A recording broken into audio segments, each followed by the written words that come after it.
Un cours en miracle. Chapitre 1, section 4, l'évasion hors des ténèbres. Introduction.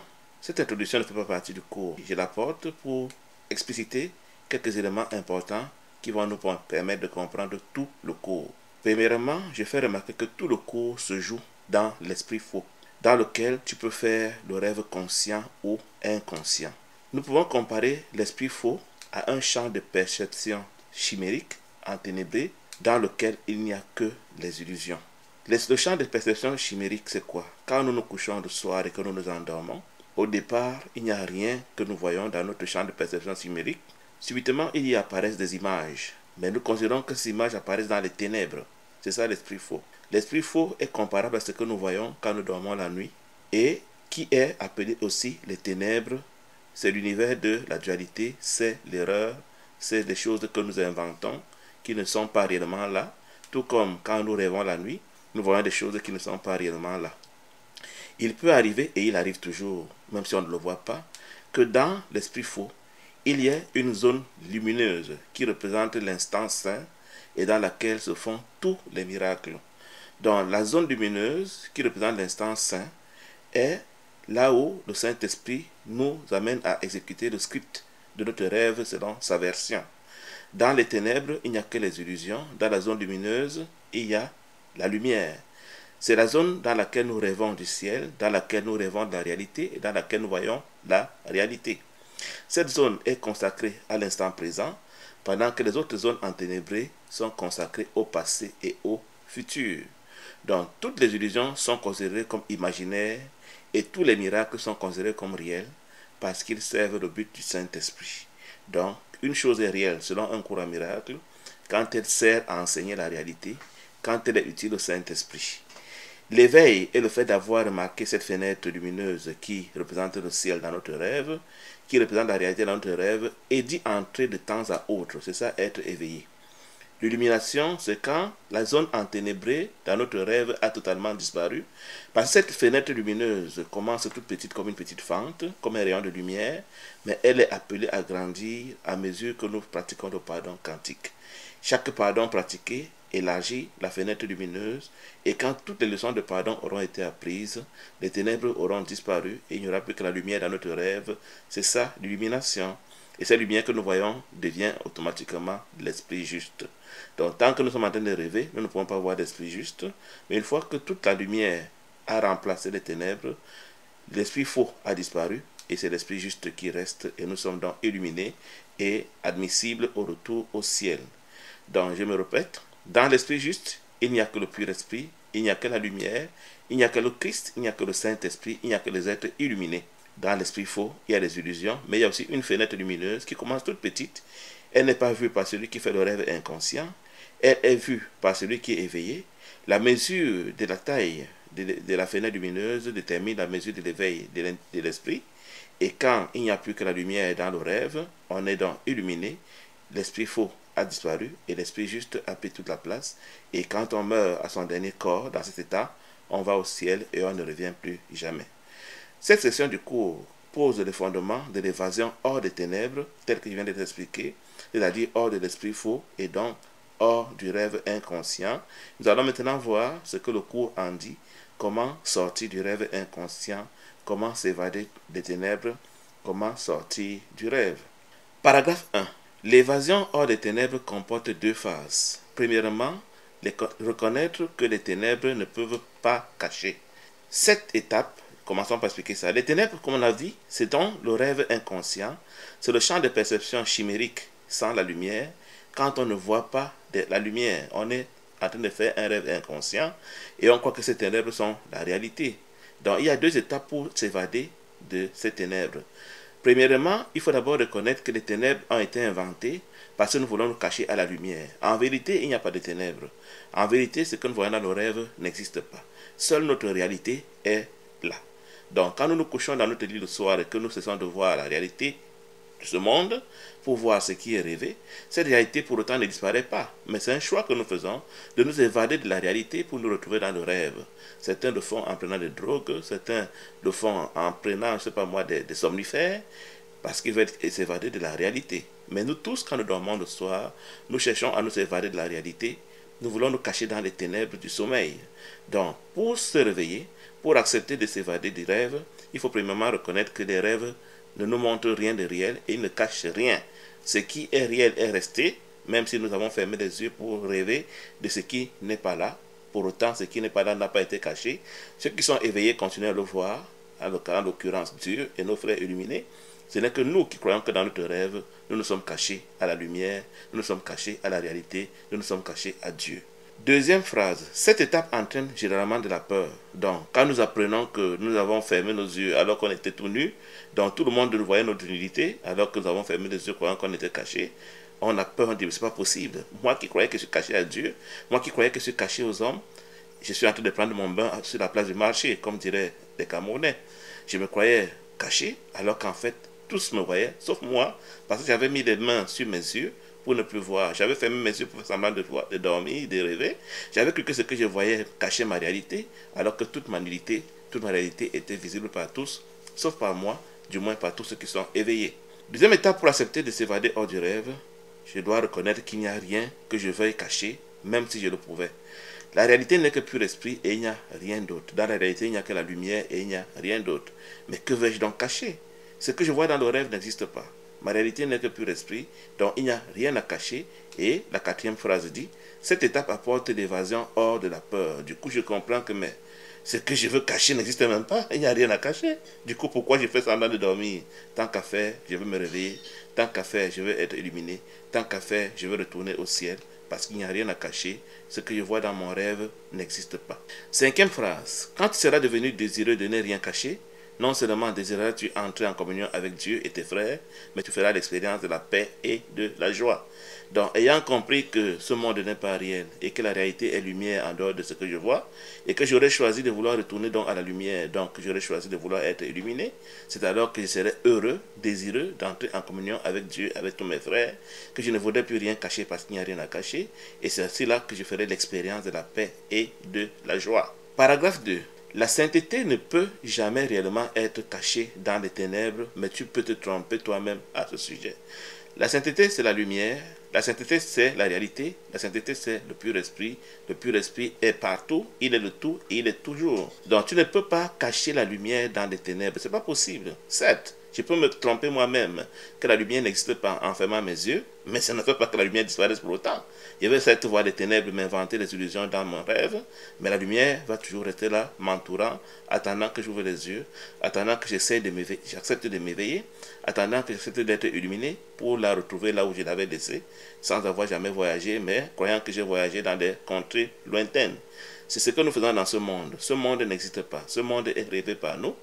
La réalité est autour de nous, mais nous ne la voyons pas parce que nous nous sommes fermés les yeux en posant les mains sur nos paupières. Cette tromperie te remplit de peur parce que tu te rends compte dans ton esprit juste que c'est une tromperie et que tu déploies d'énormes efforts pour en établir la réalité. Donc, quelque part en nous, il y a une partie de notre esprit, la fenêtre lumineuse qui fonctionne avec le Saint-Esprit et qui nous rappelle que le rêve n'est pas réel, mais nous avons peur de le reconnaître. Alors nous faisons tout pour démontrer au Saint-Esprit que le rêve est réel. Pourtant, nous sentons quelque part qu'il y a quelque chose ailleurs que nous ne voyons pas et que nous ne connaissons pas. Il n'en demeure pas moins que nous faisons d'énormes efforts pour convaincre Dieu, pour nous convaincre nous-mêmes, pour convaincre tout ce que nous croyons voir dans notre rêve, que nous sommes dans une réalité réelle, si on me permet la tautologie. Phrase 3. Le miracle place la réalité où elle doit être. Le miracle me fait voir la fenêtre lumineuse dans mon rêve. Il me fait voir le Saint-Esprit. Il me fait voir mes frères comme Christ. Il me rappelle que la réalité n'est pas dans les ténèbres et dans les illusions. Elle est dans la pratique des miracles du pardon quantique. La réalité n'appartient qu'au pur esprit et le miracle ne reconnaît que la vérité. Donc la fenêtre lumineuse n'a que le pur esprit et ce n'est que là qu'on peut faire des miracles. On peut faire des miracles en dehors de cette fenêtre lumineuse qui apparaît dans mon champ de perception chimérique. Ainsi, le miracle dissipe les illusions à ton sujet et te met en communion avec toi-même et Dieu. Donc, dans la fenêtre lumineuse que nous appelons l'instant saint, c'est là qu'il y a le Saint-Esprit, c'est là qu'il y a mes frères, c'est là qu'il y a ma réalité rêvée. C'est quand je fais dans les miracles, ça me permet de retrouver ma réalité dans l'instant saint. En dehors de l'instant saint, dans le passé, dans le futur, je ne suis un démon, on dirait, je suis une image imaginaire, je suis une illusion, je suis un fantôme. C'est là que quand je suis dans l'instant saint, que je me souviens de la réalité, que je rêve de la réalité et que je rêve de Dieu et de mes frères en vérité, que je suis pratiquement déjà sorti du rêve. Seulement comme ce n'est que des passages furtifs que je fais dans l'instant saint et que je reviens fréquemment dans les illusions, je ne peux pas encore retourner au ciel. Le miracle se joint à l'expiation en mettant l'esprit au service du Saint-Esprit. Donc le miracle, c'est le fait de penser avec le Saint-Esprit. Et quand je pense avec le Saint-Esprit, il me rappelle que je n'ai jamais quitté le ciel. Et quand j'accepte cette leçon, le Saint-Esprit peut m'utiliser pour enseigner cette leçon à mes frères. Phrase 7. Cela établit la juste fonction de l'esprit tout en corrigeant ses erreurs qui ne sont que des manques d'amour. Donc, une fois que j'ai appris que je suis non coupable et que j'ai appris à demeurer dans l'instant saint, mon esprit est restauré, mon esprit est corrigé, les erreurs sont effacées, les pensées de l'ego sont abandonnées, parce que ces pensées de l'ego sont des pensées de manque d'amour. L'amour dans un courant miracle n'est pas des émotions. L'amour dans un courant miracle, c'est l'unité parfaite. Les illusions sont la dualité. Les illusions sont la séparation. Tout ce qui enseigne la séparation est une illusion, et tout ce qui enseigne l'unité parfaite est une idée de Dieu, une idée d'amour. Phrase 8. Ton esprit peut être possédé par des illusions, mais le pur esprit est libre éternellement. L'esprit n'a que des illusions, l'esprit faux. Mon esprit, c'est l'esprit faux. Il a au départ seulement des illusions, mais dans la partie fenêtre de l'éternité, il n'y a que le pur esprit qui lui est libre et illimité. Donc quand je suis dans l'instant saint, je rêve de l'illimité, je rêve de la perfection, je rêve d'être Dieu, je rêve de ce que tous sont Dieu et qu'il n'y a que Dieu et il n'y a rien d'autre. En revanche, quand je quitte l'instant saint pour aller voir dans le passé, pour aller voir dans les ténèbres, je vois ce qui n'existe pas réellement, je vois les illusions et je crois qu'elles sont réelles. Et dans cela, je suis en train de commettre ce que le cours pourrait appeler le péché. Phrase 9. Si un esprit perçoit sans amour, il perçoit une coquille vide et n'a pas conscience du pur esprit au-dedans. Si un esprit perçoit ce qui est séparé et croit que cela est réel, il perçoit une coquille vide parce que ce qui n'est pas pur esprit n'existe pas. Il n'a donc pas conscience du pur esprit qui est dans la fenêtre lumineuse de l'instant saint au-dedans de lui. Mais l'expiation ramène le pur esprit à sa juste place. Le fait de reconnaître que l'esprit est innocent, le fait de reconnaître que je suis innocent, c'est ça l'expiation, me permet de voir dans la fenêtre lumineuse dans mon rêve et de me souvenir que le pur esprit est tout ce qui est et qu'il n'y a rien d'autre. Mais quand je suis en train de rêver de manière inconsciente, je crois qu'il y a des objets, je crois qu'il y a des corps, je crois qu'il y a des maisons, je crois qu'il y a des fusées, des avions, je crois qu'il y a cet univers alors qu'il n'existe nulle part puisqu'il n'est pas dans l'instant saint. L'esprit qui sert le pur esprit est invulnérable. L'esprit qui est entré dans la fenêtre du ciel dans mon rêve, l'esprit qui est entré dans l'instant saint devient invulnérable parce qu'il acquiert les attributs de Dieu et rien de réel ne peut être menacé pendant que rien d'irréel n'existe. Tout ce qui est dans l'instant saint, tout ce qui est identifié à Dieu, tout ce qui est pur esprit ne peut jamais être détruit et tout ce qui est en dehors de l'instant saint, tout ce qui est dans les ténèbres, tout ce qui est dualiste, tout ce qui est limité est forcément vulnérable et voué à la destruction. Paragraphe 3. Les ténèbres sont un manque de lumière comme le péché est un manque d'amour.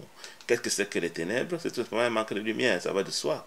C'est ces ténèbres qui sont comparables au péché et comparables à un manque d'amour. Donc quand un courant miracle parle de manque d'amour, il parle de la dualité, il parle de la séparation, il parle des ténèbres, il parle du péché, c'est la même chose.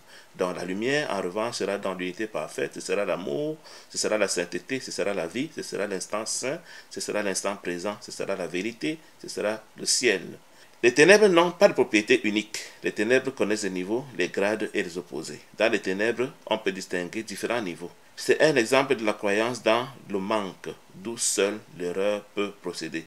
Pour qu'il y ait ténèbres, pour qu'il y ait des niveaux, il faut que un ait plus, l'autre ait moins. Et forcément, donc, personne n'a de tout parce qu'on s'est partagé les ressources qu'il y a. Du coup, chacun a un sentiment de manque. Dans la réalité, il n'y a que le maximum, il n'y a que la perfection. Chacun a tout, chacun est tout, et personne n'a aucun manque à ressentir. Ils sont égaux à la perfection et toujours. Donc, ce n'est que dans les ténèbres qu'on peut croire que le manque est une idée réelle, alors que le manque n'existe pas dans la réalité où tout est parfait, tout est le tout et chacun est le tout. D'où seule l'erreur peut procéder. Donc, une fois qu'on croit qu'il y a un manque, qu'on croit qu'un n'a pas tout, du coup, l'erreur est arrivée, c'est-à-dire la dualité a été acceptée. Le fait qu'un n'ait pas tout établit la dualité avec qu'il y a quelqu'un d'autre qui a son complémentaire. Phrase 4. La vérité est toujours abondante, la vérité est toujours maximale, la réalité est toujours parfaite. Donc, quand on parle de vérité, quand on veut se souvenir du ciel, il s'agit d'imaginer un univers dans lequel chacun est de tout et chacun a tout, et chacun est l'égal de l'autre. Il n'y a personne qui est meilleur, différent des autres. Phrase 5. Ceux qui perçoivent et reconnaissent qu'ils ont tout n'ont aucune sorte de besoin. Donc ceux qui sont entrés dans la fenêtre de l'éternité dans leurs rêves et ont commencé à se souvenir que dans la réalité ils ont tout, du coup ils apprennent qu'ils n'ont aucun besoin. Même si apparemment dans la dimension des illusions ils semblent avoir des besoins, ils savent que ces illusions ne sont rien et qu'ils n'en ont pas absolument besoin. Du coup ils considèrent qu'ils ont tout et ils n'ont besoin de rien. Le but de l'expiation est de tout te rendre, ou plutôt de le rendre à ta conscience. Dans le but de l'expiation, l'apaisement que le cours te donne, l'apaisement que le sacrifice te donne, a vocation à te ramener dans la fenêtre d'éternité, dans ton rêve, où tu te rendras compte que tu n'as pas à avoir peur de Dieu, et alors tu n'auras plus peur de demeurer dans la lumière. Donc ainsi, une fois que tu es dans cette fenêtre du ciel, forcément tu te souviens que tu as tout, tout étant la lumière, et il n'y a rien d'autre qui soit utile en dehors de la lumière, qui est le pur esprit. Donc, le but de l'expiation est de te redonner la conscience de ce que tu es pur esprit, et en tant que tel, tu es Dieu, et tu es tout, et tu n'as besoin de rien. Phrase 7. Comme à chacun, tout a été donné quand tu as été créé. Donc, tu as été créé pur esprit, et le pur esprit est tout. Le pur esprit est la lumière, le pur esprit est Dieu.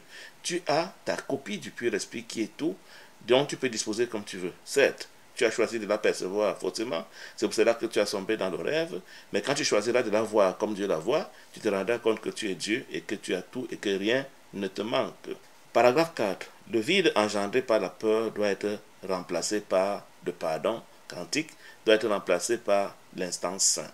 Dans le vide, c'est le noir que nous voyons dans notre rêve, dans notre champ de vision chimérique, il doit être remplacé par la lumière, par la pratique du pardon quantique. Chaque fois que je pratique un pardon, ma lumière s'augmente. Et quand la lumière sera devenue totale dans mon rêve, le rêve se terminera et je m'éveillerai et je serai illuminé. C'est ce que la Bible veut dire par de mort il n'y a pas. Et c'est pourquoi j'ai pu démontrer que la mort n'existe pas. Donc, la mort, les ténèbres, la mort ou les ténèbres, c'est le mot ici, c'est des synonymes. Donc, les ténèbres n'existent pas. C'est une imagination, c'est une croyance. Ce monde n'existe pas, c'est une invention de l'ego. Donc, je dois apprendre que ce monde n'existe pas et je dois démontrer que les ténèbres, ce monde n'existe pas, en voyant seulement Dieu partout, en voyant seulement la lumière partout. Je suis venu accomplir la loi en la réinterprétant. La loi est mise ici pour le message de l'évangile dans la Bible, si on peut le dire ainsi. Donc, le message de l'évangile lui-même enseigne la vérité, mais seulement il a été mal interprété. Donc, le même message peut être interprété par le Saint-Esprit en l'appliquant seulement à l'univers des idées, comme il peut être interprété par l'ego en l'appliquant à l'univers des corps et des objets. Une fois qu'on l'applique au niveau des corps et des objets, elle devient autre chose. Mais quand la loi est appliquée seulement au niveau des idées, elle devient un enseignant de la vérité. Dans phrase 4, la loi elle-même, si elle est bien comprise, si elle est interprétée par le Saint-Esprit, n'enseigne que la vérité, n'offre que protection et ne conduit qu'à l'illumination. Mais si elle est enseignée par l'ego et appliquée à l'unité des corps de la matière, elle enseigne autre chose. Elle enseigne la captivité, elle enseigne l'enfer, elle enseigne la mort, la maladie, la justice et la condamnation, ainsi de suite. Phrase 5. Ce sont ceux qui n'ont pas encore changé d'esprit qui ont introduit le concept du feu de l'enfer. C'est ceux qui n'ont pas compris que seule l'idée est réelle et que la matière n'existe pas, qui ont inventé des concepts tels que le feu de l'enfer, tels que le Dieu qui punit, tel que le Dieu qui juge et qui condamne. Phrase 6. Je t'assure que je témoignerai pour quiconque me le permettra et dans la mesure où il le permettra. Quiconque acceptera d'abandonner la croyance en les illusions et acceptera de changer d'esprit pour considérer que seules les idées sont réelles, me trouvera comme son témoin, me trouvera comme celui qui va témoigner de ce qu'il est juste et de ce qu'il n'a jamais commis aucun péché. Ton témoignage démontre ta croyance, ainsi la renforce. Donc, ce que tu démontres dans ta vie, dans ton expérience, démontre que tu es identifié soit aux ténèbres, soit à la lumière. C'est-à-dire que tu vis soit dans le passé, soit dans l'instant présent. C'est-à-dire que tu fais soit les miracles, soit la magie.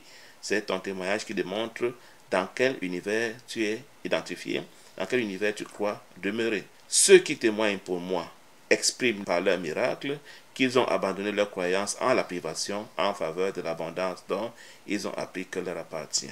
L'abondance, ça veut dire que tu crois au maximum, que tu crois à la perfection, tu ne crois pas au manque, tu crois à l'égalité de tous qui ont tout et dont chacun est tout. Quand on pense ainsi, on a témoigné pour le Christ, on a témoigné pour Dieu. Vivre le miracle, se croire que chacun est de tout, et que chacun a tout et que personne ne manque de rien, parce que ce tout est le pur esprit, donc que chacun est le pur esprit et qu'il n'y a que le pur esprit et qu'il n'y a que rien. Il n'y a rien d'autre en dehors du pur esprit. Donc quand tu penses en ce terme, ça veut dire que tu as abandonné la croyance à la privation, à le manque, à la dualité, en faveur de l'abondance dont tu as appris qu'elle t'appartient. L'abondance est notre héritage, la perfection est notre héritage. C'est ce que Dieu nous a donné hors du rêve, mais nous avons choisi de sombrer dans le rêve le temps de penser que les limites, le manque, la maladie, la pauvreté, le péché, le mal sont réels. Fin de 1 Cours à Miracle au chapitre 1, section 4. Je vous remercie. À bientôt. Au revoir.